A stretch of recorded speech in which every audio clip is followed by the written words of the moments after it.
Olá a todos, chamo-me Gonçalo Ferreira, o autor do livro da Bolsa Introdução à Análise Técnica, e estou aqui para vos falar sobre o volume. O que é o volume nos gráficos? O volume. Vamos agora estudar um dado muito importante, um campo novo além do campo fecho que acabámos de dar. Este dado é o volume e refere-se ao número de ativos financeiros transacionados num dado período, como o número de ações, opções, contratos futuros ou outros, ou mesmo o valor em termos monetários, como por exemplo a quantidade de dinheiro transacionada num certo período de tempo no mercado cambial, entre outras coisas. Ou seja, há certos mercados, como os mercados cambiais, como o Forex, em que este volume corresponde à quantidade de dinheiro transacionado, ou seja, imaginemos 1 milhão em 5 minutos ou 10 milhões, etc. Se forem ações, por exemplo, outras coisas, tipo contratos futuros, etc., corresponde ao número de ações transacionadas, etc. Estão a perceber? Há aqui uma distinção. É engraçado que eu aqui coloquei em certo período de tempos e não tempo. Foi outro erro que eu detectei. Eu, ao fazer estes vídeos, estou a tentar alguns erros de escrita, mas, tal como foi, costumo bastante fazer este vídeo na altura, deu muito trabalho, não podia sair perfeito. Nota, o volume representa o número de ativos financeiros que são transacionados num dado período de tempo, como por exemplo, no caso das ações, ou mesmo o valor das transações nesse momento, nesse período, como se pode ver no caso dos mercados cambiais. Agora, no nosso caso, nos exemplos que estaremos a visualizar referentes ao mercado cambial, mais especificamente ao par euro-dólar, o volume permite-nos ter uma ideia da variação da quantidade de dinheiro transacionada nesse par cambial. Na imagem seguinte, teremos como exemplo o último gráfico de linhas, dado um exemplo acima, em duas cores, mas com o volume adicionado em baixo. Podem ver que aqui mais abaixo, aqui está o gráfico mencionado agora com o volume. Estão a ver? Temos aqui a subida e descida de preços, estão a ver?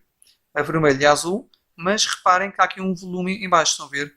Estes risquinhos que vocês têm aqui em baixo representam a quantidade, neste caso é a quantidade de dinheiro, porque não são ações, isto é um câmbio euro-dólar do Forex, e podem ver que em certos períodos, como isto é um gráfico diário, houve certos dias em que houve mais movimentação de preços e outros houve menos. Estão a ver? Aqui houve muito dinheiro transacionado, aqui houve muito menos. Estão a ver? Dá para ver em cada dia quanta quantidade de dinheiro foi transacionada.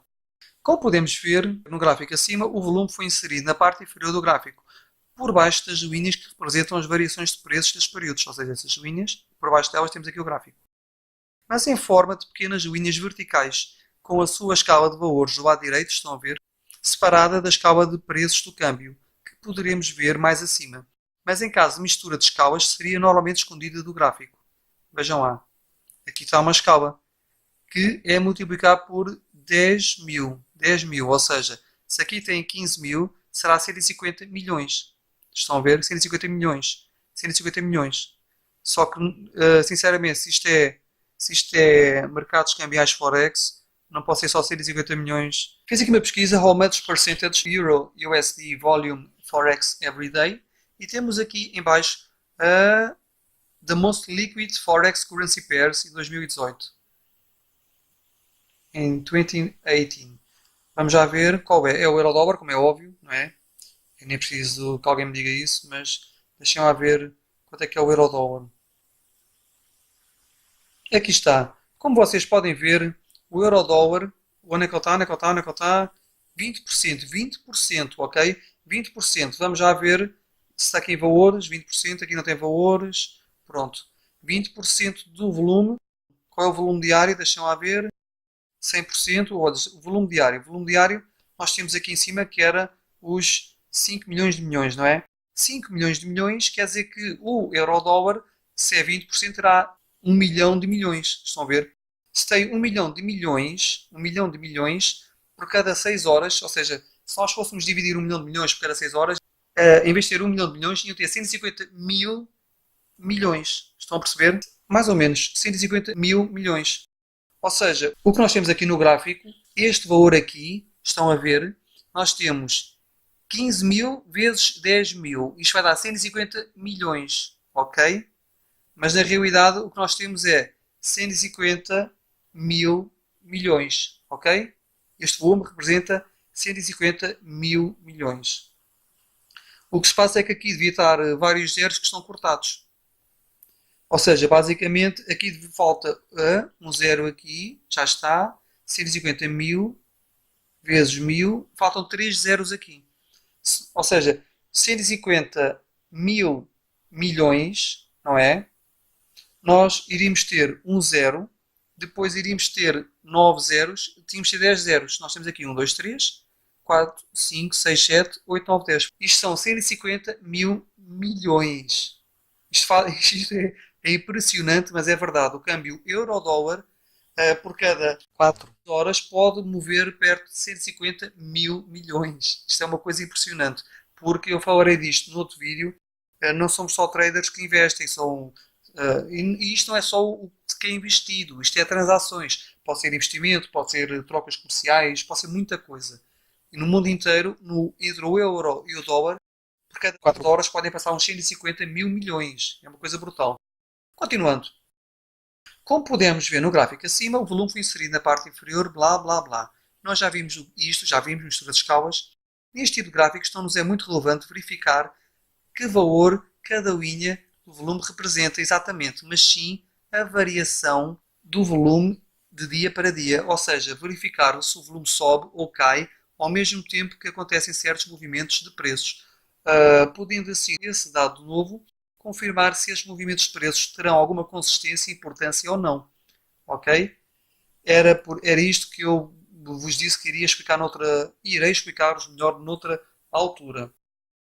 Uh, Agora, eu aqui já li isto, cada volume, vou-vos ler isto. O volume tem uma escala própria ou é misturada com a escala de preços e normalmente escondida, como é o caso, ok. Isto já vos foi há bocadinho, que se nós sobrepormos escalas, uma podemos esconder, porque é o que, é o que aqui está escrito. Nós não precisamos ser isto aqui e dizer que é só 150 mil milhões, mas já temos bem a ideia do que é que aquilo deve ser, não é? Nós nem precisamos disto e não vamos estar sempre a tentar encontrar aqui uma reta com o valor correspondente, não é útil, não é prático. Por isso, esta escala praticamente nem é necessária. Basta nós vermos o volume e ver se certos movimentos são com mais volume ou menos. Estão a ver? Aqui houve uma grande quebra e há muito volume. Quer dizer que isto é uma coisa com alguma importância. Estão a ver? Continuando. Por exemplo, se acontece um movimento de preços forte, como por exemplo uma subida, e verificamos que o volume aumenta de forma significativa, podemos ver que há entrada de mais capital do que é normal no mercado e há mais transações e que por isso essa subida se deve realmente à atividade dos traders, não é só investidores, podem ser institucionais, bancos, etc., não é? Entre si e ao interesse dos mesmos, provando de certa forma que esse movimento não aconteceu por acaso, mas sim devido à atividade desses traders. Ou seja, em primeiro lugar, quando eu me refiro a um trader, eu não estou a referir a um investidor. Eu estou-me a referir, por exemplo, pode ser muita coisa. Pode ser o Banco Central Europeu que faz uma mexida de dinheiro, pode ser um banco, pode ser uma instituição, podem ser comerciantes a trocar dinheiro entre si, comprar coisas uns aos outros na vida real.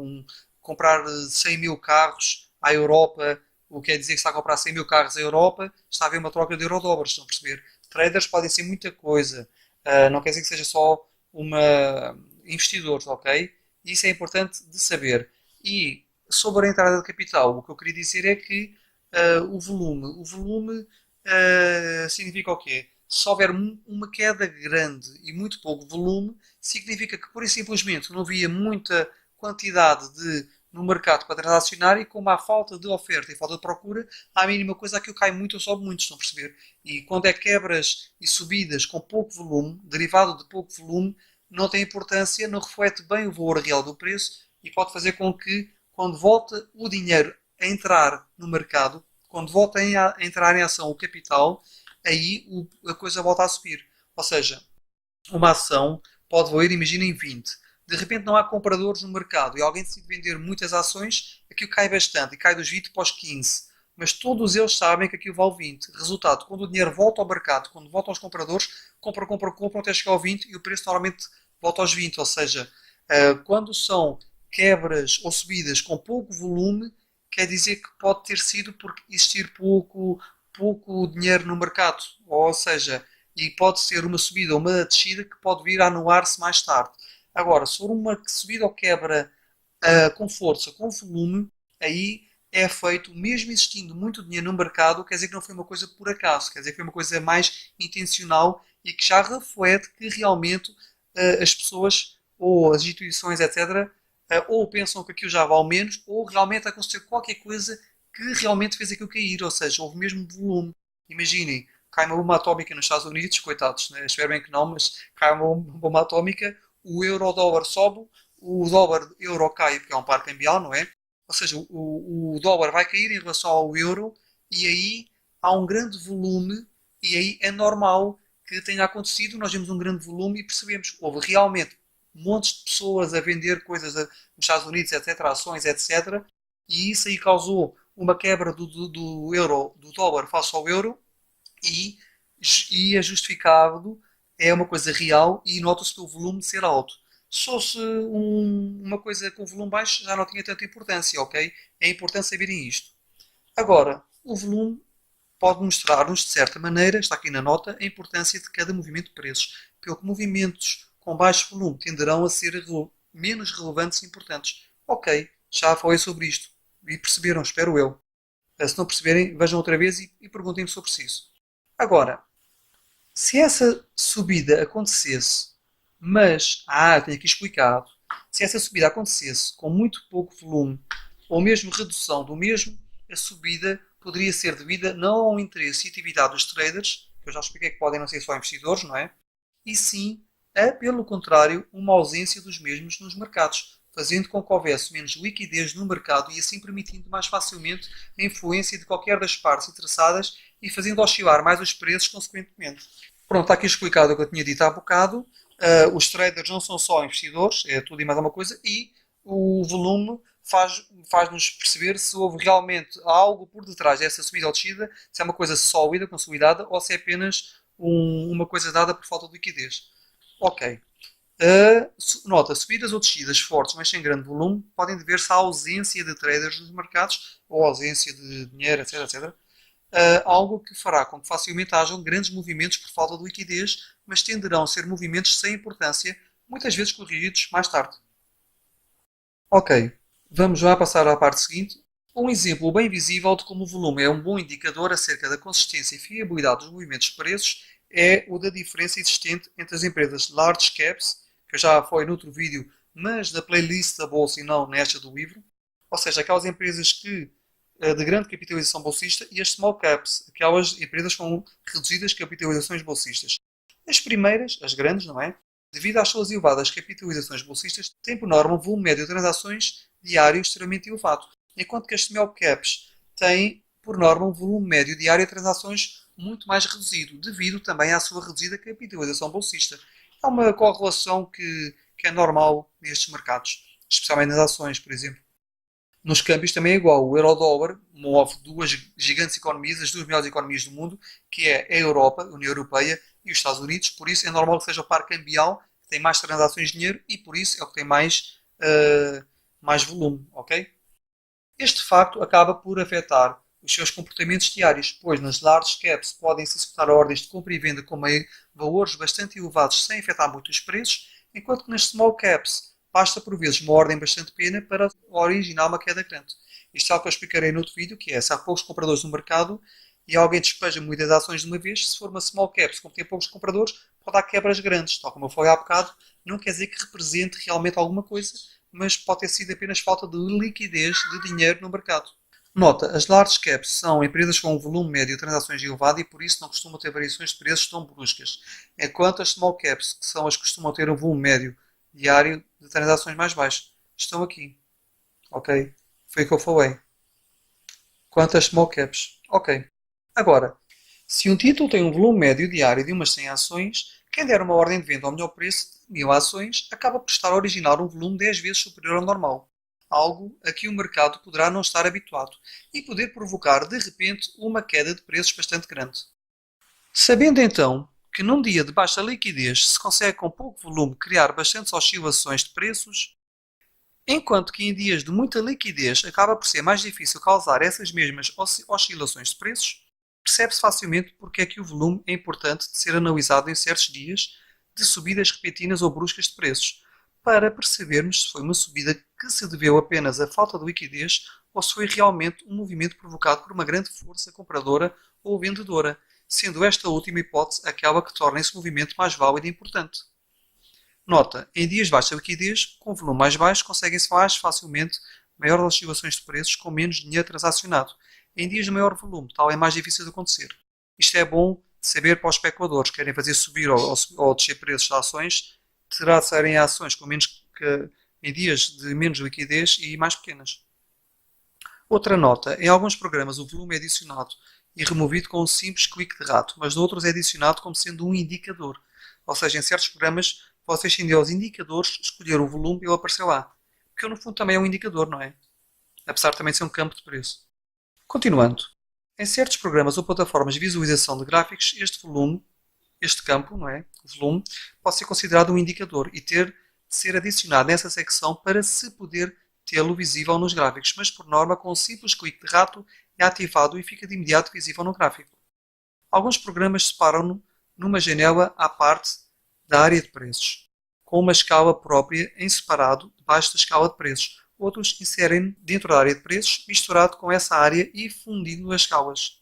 Há várias formas de escalas usadas na representação do volume dos gráficos, mesmo que possam parecer invisíveis no gráfico em si. Por vezes, as escalas são zero-based, ou seja, a sua base é o número zero. Mas isto poderá dar origem a muitas linhas de volume quase da mesma altura, sem grandes diferenças, o que seria mau para a sua visualização de forma mais fácil.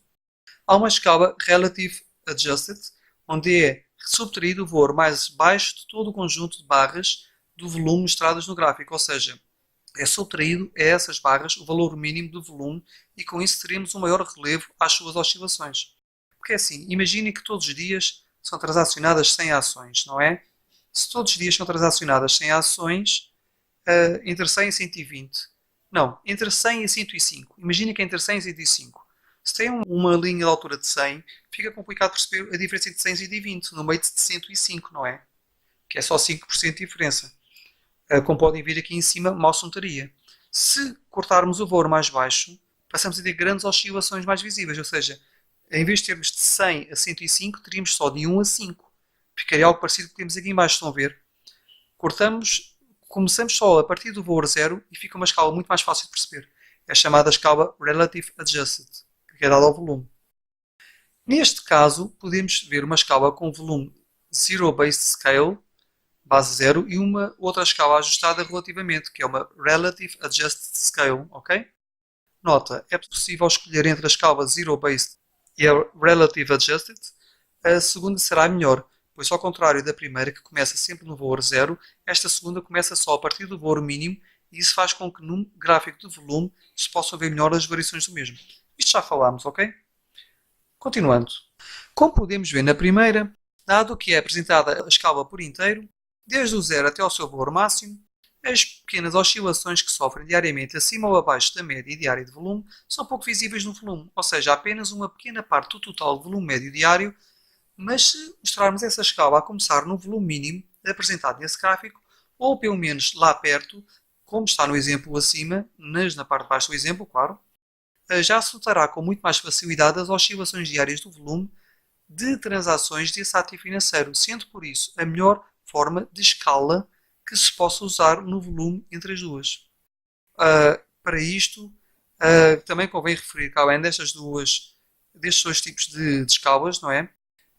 A Zero-Based, que é normal, e a Relative Adjust, nós temos também uma que é a escala logarítmica, que é mais exponencial, mas isso eu explicarei noutros gráficos. Se vocês tiverem dúvidas, peçam nos comentários que eu explique isso noutros gráficos, que permite ver também de uma forma parecida a esta, mas mais exponencial, ou seja, melhor, a variação de preços. Continuando, no gráfico anterior, tanto a área de preços e a área do volume, como as duas escalas associadas a essas duas áreas, estavam separadas no gráfico, mas essa separação não é algo necessário e pode roubar importante espaço de trabalho. O ideal seria se ambas ocupassem o mesmo espaço, cortando a escala, claro. Mas vejamos um exemplo de um gráfico com a área de volume fundida com a área dos preços e cuja escala foi fundida à escala de preços também, sendo suprimida no gráfico. Aqui temos o gráfico falado acima. Estão a ver? Vocês podem ver, se eu ampliar, que a escala de preços está misturada com a escala do volume. Como não nos importa muito a escala do volume, saber qual é, mas sim a diferença que houve de um dia para o outro, ou seja, qual é a importância de cada movimento, qual é o volume nesse dia em relação aos outros dias e não tanto o valor em si, não é? Nós cortamos a escala e temos aqui os preços visíveis, mas a escala do volume não está visível porque também não é assim tão importante para nós, estão a ver? E podemos ter o preço a começar aqui junto à escala. Pelo gráfico acima, verifica-se que o volume e os preços partilham a mesma área, mas não é por isso que deixam de ser essas duas áreas bem perceptíveis e fáceis de interpretar. Quanto ao facto de não existir uma escala para o volume, ao contrário da que existe no gráfico anterior, não é relevante, pois por norma, passando com o rato por cima de um dado preço, costumam aparecer os dados do mesmo, incluindo o valor, visíveis para a nossa consulta, além de que o mais importante, a interpretação do volume será a sua oscilação em relação aos dias anteriores, claro, e não o seu valor em si. Ou seja, neste caso o programa é o MetaTrader, mas em qualquer programa, normalmente, se passarem por cima dos valores, ele vai-vos mostrar o volume. Agora, temos como nota a forma ideal de se ter o volume mostrado no gráfico, costuma ser a que funde a escala do volume com a do gráfico, que é esta que eu estou a mostrar nesta imagem, e assim se poupa espaço de trabalho. Agora, iremos estudar de seguida outros campos de preços necessários para se poder estudar os próximos tipos de representação gráfica, pois ainda só estudámos o fecho e o volume. E esses métodos de representação gráfica usam outros três que iremos ver de seguida.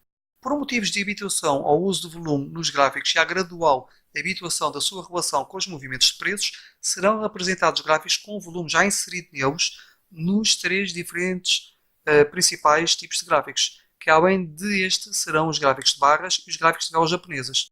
Ou seja, nos próximos vídeos nos quais irei basear-me neste meu livro e também usá-lo, nós vamos ver sempre gráficos com volume, porque é muito importante para vocês habituarem-se a ver o volume nos gráficos, porque é muito importante o volume no trading, ok? Tem mais importância do que vocês imaginam. Por isso usaremos sempre gráficos com volumes, ok? Espero que tenham gostado. Se tiverem dúvidas, comentem, que eu ajudo. Se gostarem, partilhem, façam like para ajudar o seu canal. Subscrevam para estar atentos a futuras novidades e vídeos. E até ao próximo vídeo. Adeus!